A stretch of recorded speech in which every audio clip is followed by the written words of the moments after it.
Mutual funds ఈ మధ్య TV యాడ్స్లోని social మీడియాలోని ప్రతి ఒక్కరూ మ్యూచువల్ ఫండ్స్లో ఎస్ఐపి చేయండి అని చెప్తూనే ఉన్నారు. ఏంటి మ్యూచువల్ ఫండ్స్లో ఎస్ఐపి చేయడం తప్పు కాదండి. అందరిలాగా నార్మల్గా ఎస్ఐపి చేయడం తప్పు.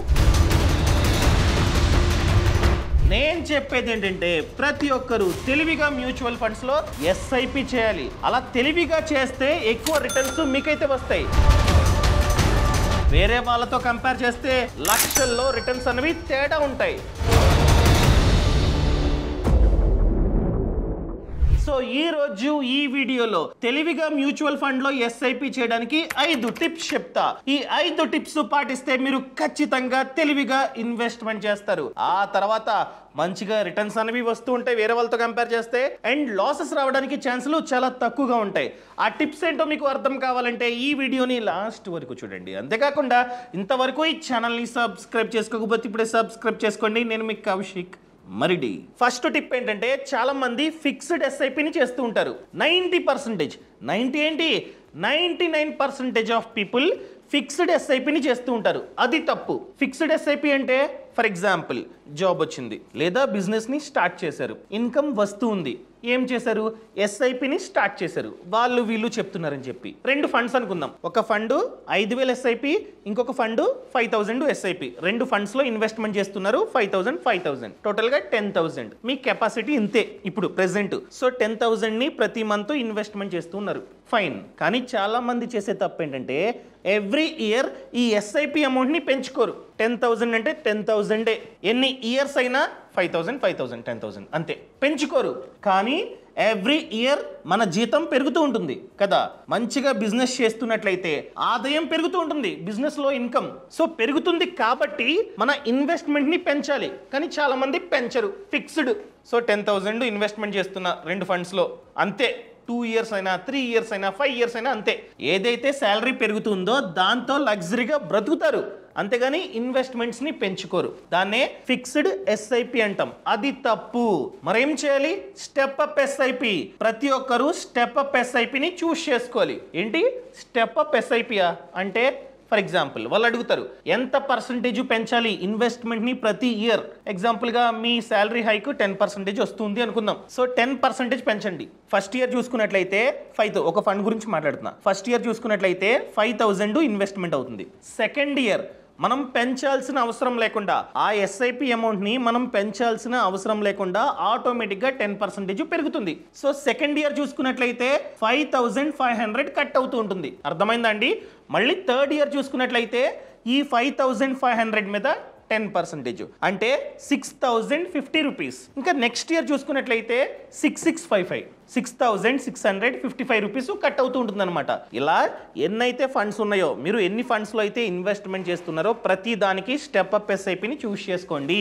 మినిమం 10% అయినా పెరిగేటట్టు పెట్టుకోండి. చిన్న ఎగ్జాంపుల్ చెప్పనా? ఎందుకు చెప్తున్నాను తెలిసి ఇంతలా అరిచి? చిన్న ఎగ్జాంపుల్ మీకు ప్రాక్టికల్గా నేనైతే చూపిస్తా. స్క్రీన్ రికార్డింగ్ చేస్తున్నా, మీరైతే చూడొచ్చు. ఫర్ ఎగ్జాంపుల్ ఒక ఫండ్లో ఇన్వెస్ట్మెంట్ చేస్తున్నారు. ఎంత? నెలకి 5,000. సో రిటర్న్స్ చూసుకున్నట్లయితే 12 చాలు. ఈక్విటీ అయితే యావరేజ్గా 12. సో టెన్యూర్ చూసుకున్నట్లయితే 15 ఇయర్స్ అనుకుందాం. 15. సో మీరు కనుక 15 ఇయర్స్ పాటు ఇన్వెస్ట్మెంట్ చేస్తే టోటల్గా పోర్ట్ఫోలియో వాల్యూ ఎంత అవుతుందండి? 25 lakh. అంతే కదా? 25 lakhs మీ పోర్ట్ఫోలియో వాల్యూ అవుతుంది. అదే మీరు కనుక ఇలా ఫిక్స్డ్ ఎస్ఐపి కాకుండా స్టెప్ అప్ ఎస్ఐపిని చూస్ చేసుకున్నారు అనుకుందాం. ప్రతి ఇయర్ ఎంత? ముందుగా అమౌంట్ నేను మార్చాను ట్యాబ్. ఇది step up SIP calculator. So ప్రతి మంత్ 5,000. ప్రతి ఇయర్ ఎంత పెరగాలి? 10%. And returns 12. అండ్ టెన్యూర్ అక్కడ ఎంత? 15 వేసాం కాబట్టి ఇక్కడ కూడా 15. ఇప్పుడు డిఫరెన్స్ చూద్దాం. ఎంతండి? 43 lakh. అర్థమైందా అండి? ఇక్కడ మనం పెట్టుబడి పెట్టేది ఎంత? 9 lakhs. కానీ ఇలా 10% ఎస్ఐపిని ఎవ్రీ ఇయర్ పెంచడం ద్వారా మీరు టోటల్గా మీకు తెలియకుండానే పెట్టుబడి పెట్టేది 19 lakhs. సో ఓవరాల్గా రిటర్న్ ప్లస్ అసలు అంతా కలిపి 43 lakhs మీ పోర్ట్ఫోలియో అవుతుంది. ఇక్కడ మీరు చేసింది ఏంటి? జస్ట్ స్టెప్ అప్ ఎస్ఐపిని చూస్ చేసుకున్నారు. అందరిలాగా ఫిక్స్డ్ ఎస్ఐపి కాకుండా మీరు తెలివిగా స్టెప్ అప్ ఎస్ఐపిని చూస్ చేసుకున్నారు. అందుకని చెప్పి మీకు డిఫరెన్స్ చూసుకున్నట్లయితే 18 lakhs అంతే కదా. ఇక్కడ చూసుకున్నట్లయితే ఎంత 25 lakhs, కానీ ఇక్కడ చూసుకున్నట్లయితే 43 lakhs, అంటే 18 lakhs డిఫరెన్స్ అయితే ఉంది.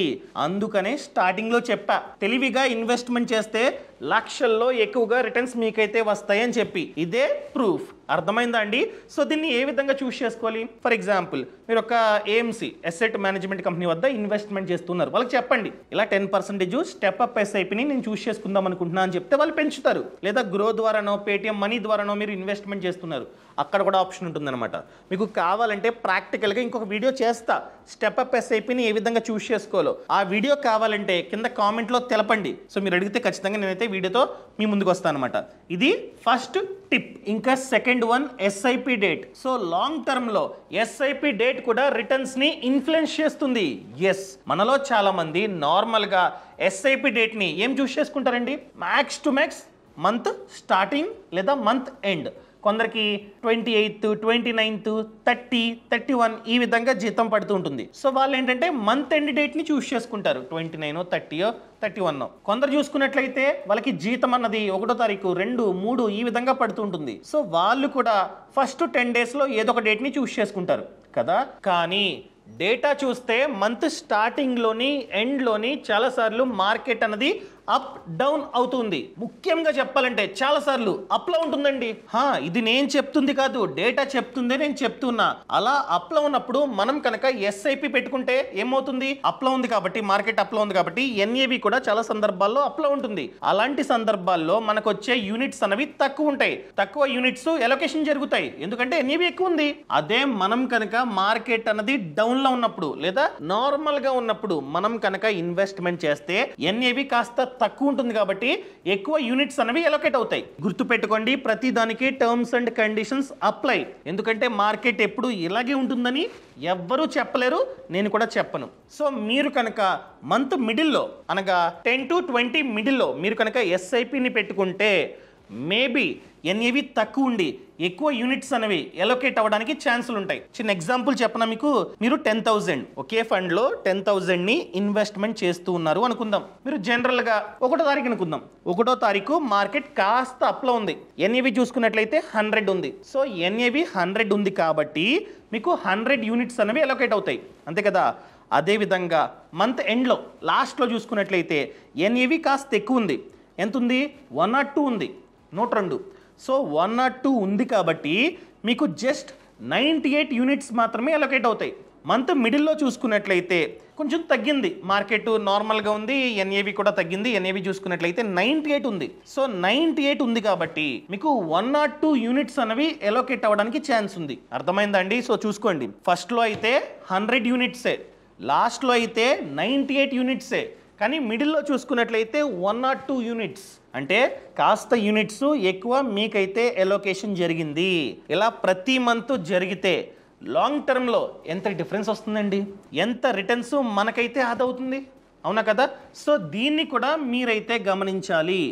ఇంకా థర్డ్ పాయింట్కి వెళ్లే ముందు మీ అందరికీ యూజ్ అయ్యే ఒక బుక్ గురించి చెప్తా. వీళ్ళు కొత్తగా ఈ బుక్ ని లాంచ్ చేశారు. దీని పేరు money smart in your 20s and 30s. మీరు కనుక 20s లో ఉన్న 30s లో ఉన్న ఈ బుక్ చాలా బాగా మీకైతే యూజ్ అవుతుంది. ముఖ్యంగా వీళ్ళు ఇన్వెస్ట్మెంట్ ఆప్షన్స్ గురించి కవర్ చేశారనమాట. అసలు ఏ విధంగా ఇన్వెస్ట్మెంట్ చేయాలి, స్మార్ట్ గా ఏ విధంగా ఇన్వెస్ట్మెంట్ చేయాలి, ఎక్కువ రిటర్న్స్ రావాలంటే ఏం చేయాలి, ఇవన్నీ వీళ్ళైతే కవర్ చేశారు. ఓన్లీ ఇవే కాదు, ఇన్సూరెన్స్ గురించి ప్రతి దాని గురించి ఇందులో అయితే కవర్ అయ్యి ఉందన్నమాట. అంటే 20s లో ఉన్న వాళ్ళకి, 30s లో ఉన్న వాళ్ళకి ఎటువంటి ఫినాన్షియల్ ఎడ్యుకేషన్ కావాలో ప్రతిదీ ఈ బుక్లో అయితే ఉంది. అండ్ దాంతోపాటు ఇంతకు ముందు ఏమైనా బుక్ ఆర్డర్ చేద్దామని చూస్తే ఫారిన్ బుక్స్ వచ్చేవి. సో వాళ్ళు ప్రతి ఎగ్జాంపుల్ వాళ్ళ స్టాక్ ఎక్స్చేంజ్ గురించి పెట్టుకునేవారు, కానీ ఇండియన్ స్టాక్ ఎక్స్చేంజ్ వేరు. అదేవిధంగా ప్రతి ఎగ్జాంపుల్ డాలర్స్లో ఉండేది, మనకేమీ అర్థమయ్యేది కాదు. కానీ ఈ బుక్లో చూసుకున్నట్లయితే ప్రతిదీ సింపుల్గా వీళ్ళైతే ఎక్స్ప్లెయిన్ చేశారనమాట. సో ప్రతి దానికి ఇమేజెస్, ఈ విధంగా ఇమేజెస్ పెట్టారు. అదేవిధంగా కలర్ఫుల్గా ఉంది. అండ్ చదివే కొద్దీ ఇంకా చదవాలి చదవాలి అనిపిస్తుంది అనమాట, ఎందుకంటే చాలా సింప్లిఫైగా వీళ్ళైతే పెట్టారు. నాకు బాగా నచ్చింది ఏంటంటే చాప్టర్ 4 అండి. ఈ చాప్టర్ 4 పేరు ది ఎసెట్ మేజ్ అనమాట. సో వీళ్ళు దీంట్లో చూసుకున్నట్లయితే ప్రతి ఇన్వెస్ట్మెంట్ ఆప్షన్ ని కవర్ చేశారు. For example fixed deposit, equity, fixed income investment ఆప్షన్లు, mutual funds, real estate, small saving schemes, pension గురించి, పిఎఫ్ గురించి, గోల్డ్ గురించి, కరెన్సీ గురించి, డెరివేటివ్స్ గురించి, ఇన్సూరెన్స్ గురించి, ఇలా ప్రతి టాపిక్ ని వీళ్ళైతే కవర్ చేశారనమాట. ఓన్లీ ఇవే కాదు, ఈ బుక్ లో ఫినాన్స్ కి సంబంధించిన ప్రతి టాపిక్ ఉంది. ఒకవేళ మీరు కనుక మీ నాలెడ్జ్ ని ఇంకా గెయిన్ చేసుకుందాం అనుకున్నట్లయితే, ముఖ్యంగా మీరు 20s లోని 30s లోని ఉంటే ఈ బుక్ ని ఖచ్చితంగా ఆర్డర్ చేసుకోండి.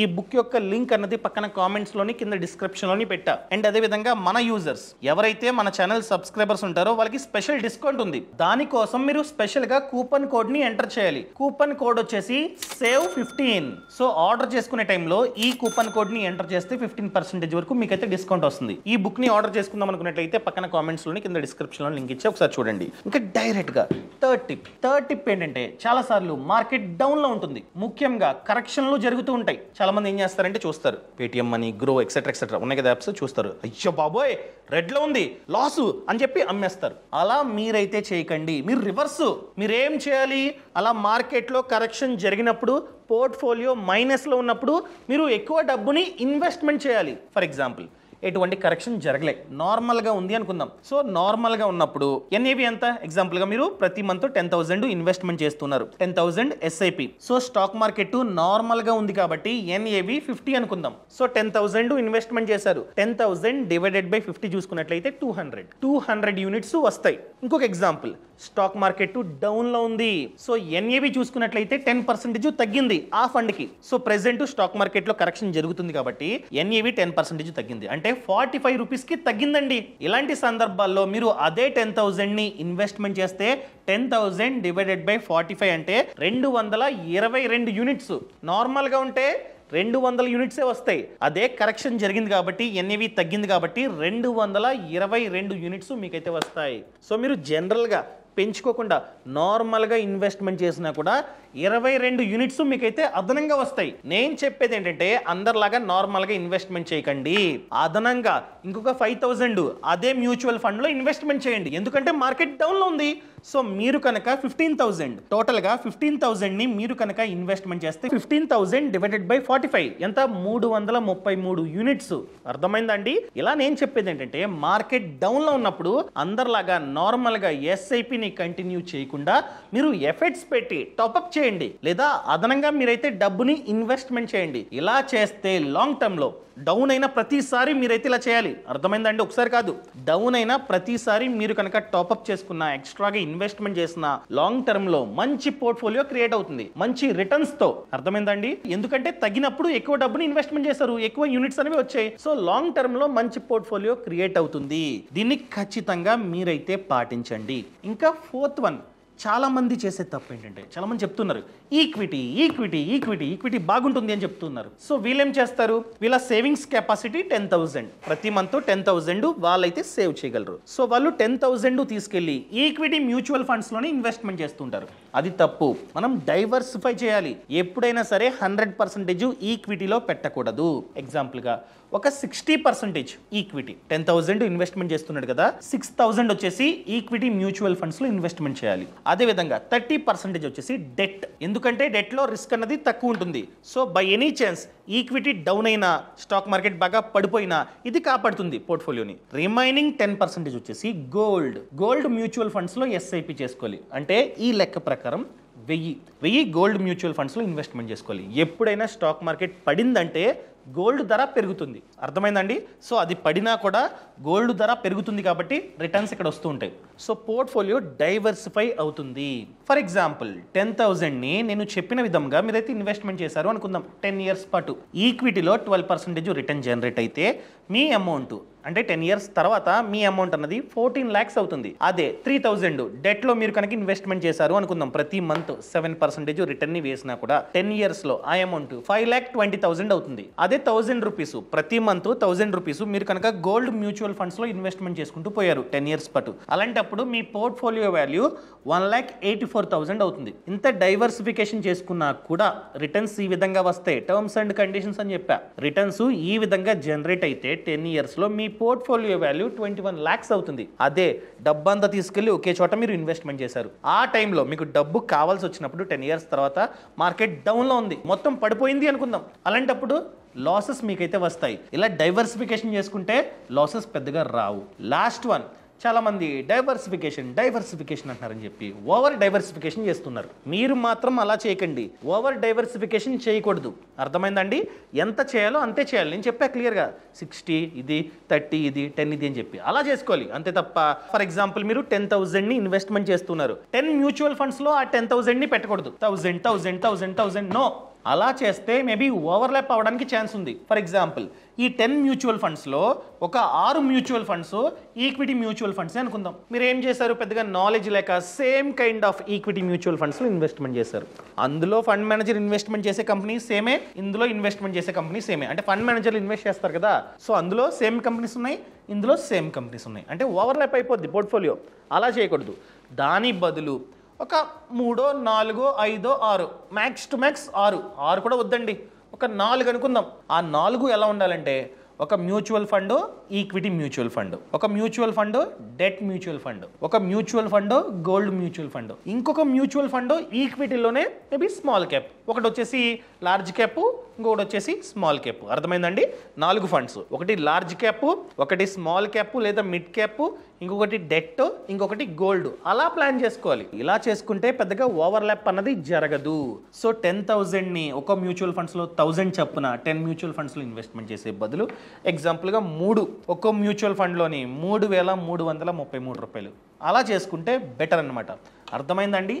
ఈ టిప్స్ని మీరు కనుక పాటిస్తే మంచి రిటర్న్స్ ఫ్యూచర్లో రావడానికి ఛాన్స్ ఉంది. ఈ వీడియో నచ్చినట్లయితే దయచేసి కామెంట్లో తెలపండి. నచ్చితే నచ్చింది, లేదా నచ్చలేదు. ఒకవేళ మీరు కనుక బాగా నేర్చుకుందాం ఫినాన్స్ అనుకున్నట్లయితే ఈ బుక్ ఉందండి, ఈ బుక్ లింక్ కూడా కింద డిస్క్రిప్షన్లో పక్కన కామెంట్స్లో ఇచ్చా, ఒకసారి చూడండి. Thank you so much. Thanks for watching. జై హింద్.